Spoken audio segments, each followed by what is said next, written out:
अस्सलाम वालेकुम। हमें अम्मा जिस वक़्त ज़हर लगती जब वो सर्दियों में ज़बरदस्ती हमारा सर धोती। लक्स कपड़े सोना किसने देखे थे।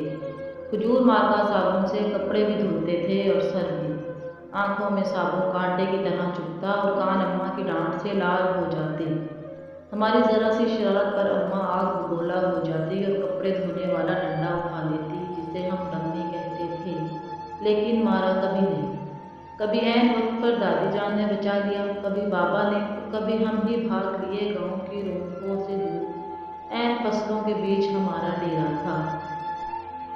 डेरे से पगडंडी पकड़कर गांव जाना अम्मा का सबसे बड़ा शॉपिंग टूर हुआ करता था, और इस टूर से महरूम रह जाना हमारी सबसे बड़ी बदनसीबी। अगर कभी अम्मा अकेले गांव चली जाती तो वापसी पर हमें मुंडे से मिलाने की कोशिश करती। हम पहले तो नन्हे हाथों से अम्मा जी को मारते, इनका दुपट्टा खींचते, फिर इनकी गोद में सर रखकर मुंह फाड़ फाड़ कर रोते। कभी अम्मा गांव साथ ले जाती तो हम उछलते कूदते खुशी खुशी इनके पीछे भागते। शाम के जब गांव से वापसी होती तो हम बहुत रोते। हमें गांव अच्छा लगता था। माँ, हम गांव में कब रहेंगे।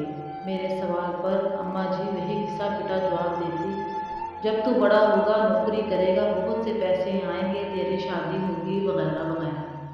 यूं हम माँ बेटा बातें करते करते तारीख डेरे पर आ पहुँचते।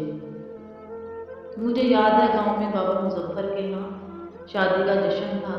वहाँ जलने बुझने वाली बत्तियां भी लगी थीं और पटाखे भी फूट रहे थे। मैंने माँ की बहुत मिन्नत की कि रात इधर ही ठहर जाएं, लेकिन वो नहीं मानी। जब मैं माँ जी के पीछे रोता रोता गांव से वापस आ रहा था तो नियत में फितूर आ गया और चुपके से वापस गांव लौट गया। शाम का वक्त था। माँ को बहुत देर बाद मेरी खुशबुद्दी का अंदाजा हुआ। वो पागलों की तरह रात के अंधेरे में खेतों में आवाजें लगाती और डेरे से लेकर गांव तक हर कोने में लालटेन लटकाकर झांकती रही। रात गए जब मैं शादी वाले घर से बाजियाब हुआ तो वो शेरनी की तरह मुझ पर हमला आवर हुई। इस रात अगर गांव की औरतें मुझे ना बचाती तो अम्मा मुझे मार ही डालती। एक बार अब्बू जी अपने पीर साहब को मिलने सरगोदा गए हुए थे। मैं इस वक्त 6-7 साल का था। मुझे शदीद बुखार हो गया। अम्मा जी ने मुझे गर्म चादर में लपेट कर कंधे पर उठाया और खेतों से गुजरती 3 किलोमीटर दूर गांव के अड्डे पर डॉक्टर को दिखाने ले गई। वापसी पर एक खाले को खिलाते हुए वो खेत में गिर गई, लेकिन मुझे बचा लिया। इन्हें शायद घुटने पर चोट आई। इनके मुंह से मेरे लिए हंसी चिल्ला निकला। ये वाकया मेरी जिंदगी की सबसे पुरानी याददाश्तों में से एक है। यकीनन वो बड़ी हिम्मत वाली खातून थी और आखिरी सांस तक मेहनत मशक्कत के चक्के पीसती रही। फिर जाने कब मैं बड़ा हो गया और अम्मा से बहुत दूर चला गया। साल भर बाद जब घर आता तो माँ गले लगाकर खूब रोती, लेकिन मैं सबके सामने हंसता रहता। फिर रात को जब सब सो जाते तो चुपके से माँ के साथ जाकर लेट जाता और उसकी चादर में मुंह छुपाकर खूब रोता। माँ खेत में चारा काटती और बहुत भारी पिंड उठा सर पर उठाकर टोके के सामने आन फेंकती। कभी कभी खुद ही टोके में चारा डालती और खुद ही टोका चलाती। जब मैं घर होता तो मजदूर भर इनका हाथ बटाता। जब मैं टोका चलाते चलाते थक जाता तो वो सरगोशी में पूछती, बात करूँ तुम्हारी फिलहाल घर में। वो जानती थी कि मैं पैदाइशी आशिक हूँ और ऐसी बातों से मेरी बैटरी फुल चार्ज हो जाती है। फिर हमने गांव में घर बना लिया और माँ ने अपनी पसंद से मेरी शादी कर दी। मैं फैमिली लेकर शहर चला आया और माँ ने गांव में अपनी अलग दुनिया बसाई। वो मेरे पहले बेटी की पैदाइश पर शहर भी आई। मैंने इन्हें समंदर की सैर भी कराई। क्लिफ्टन के साहिल पर चाय पीते हुए उन्होंने कहा, इस समंदर से तो हमारे डेरे का छप्पर ज्यादा खूबसूरत लगता है। माँ बीमार हुई तो मैं छुट्टी पर ही था। इन्हें कई दिन तक बास्कोबान खिलाकर कहता रहा कि मामूली दर्द है, जल्द अफाका हो जाएगा। फिर दर्द बढ़ा तो शहर के बड़े अस्पताल ले गया, जहां डॉक्टर ने बताया कि जिगर का कैंसर आखिरी स्टेज पर है। खून की फौरी जरूरत महसूस हुई तो मैं खुद ब्लड बैंक बेड पर जा लेटा।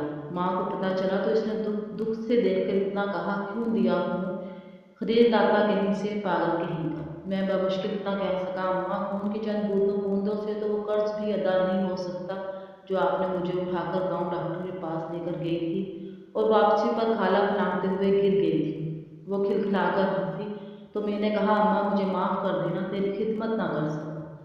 मेरा ख्याल है कि मैंने शायद ही अपनी माँ की खिदमत की होगी, वक्त ही नहीं मिला। लेकिन वो बहुत फराख दिल थी। बिस्तर मर्ग पर जब बार बार अपनी कोताहियों की इनसे माफ़ी तलब कर रहा था तो कहने लगी, मैं राज़ी हूँ बेटा, काहे को बार बार माफ़ी मांगता है। माँ ने मेरे सामने दम तोड़ा, लेकिन मैं रोया नहीं। दूसरे दिन सर भारी होने लगा तो कब्रिस्तान चला गया और कब्र पर बैठ कर मुँह फाड़ कर रोया। माँ से बिछड़े मुद्दत हो गई, अब तो यकीन भी नहीं आता कि माँ कभी इस दुनिया में थी भी कि नहीं। आज बैतुल्ला का तवाफ करते हुए पठानों और सूडानियों के हाथों फुटबॉल बनता बनता जाने कैसे दीवार काबा से जा टकराया। यूं लगा जैसे मुद्दतों बाद फिर एक बार माँ की गोद में पहुंच गया हूँ। वही सुकून जो माँ की गोद में आता था, वही अपनायत, वही मोहब्बत जिसमें खौफ का अंसर भी शामिल था। इस बार मुंह फाड़ कर नहीं, धाड़े मार मार कर रोया। 70 माओं से ज्यादा प्यार करने वाला रब काबा और हम सदा के शरारती बच्चे। मेरी दुआ है कि जिनके माँ बाप हैं उन्हें अल्लाह लंबी उम्र दे और जिनके नहीं हैं उन्हें अल्लाह जन्नत में जगह दे। आमीन।